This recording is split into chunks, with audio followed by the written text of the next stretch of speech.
paire devrait être plus impactée par la décision de la Fed que par celle de la BOE? Oui, alors le premier mouvement important sur le câble ne devrait pas intervenir avant mercredi, comme on l'a dit avec la publication de l'inflation au Royaume-Uni, mais on peut penser que certains traders pourraient utiliser ce chiffre comme précurseur de l'action de la Banque d'Angleterre, donc ça pourrait bouger.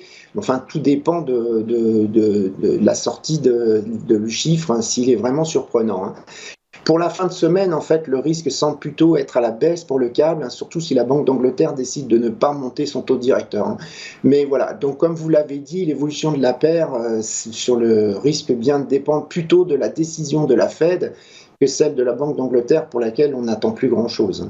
Donc si on regarde côté support, il y a un support intermédiaire à 1,2020, c'est le support d'une zone de congestion des prix depuis décembre dernier. Plus bas, on a un 18,30 qui est le niveau sur lequel le câble a rebondi suite à la faillite de la banque SVB, hein.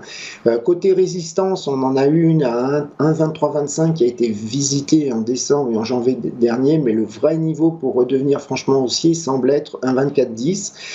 C'est le ratio de Fibonacci 50% entre le plus haut et le plus bas de l'année 2022.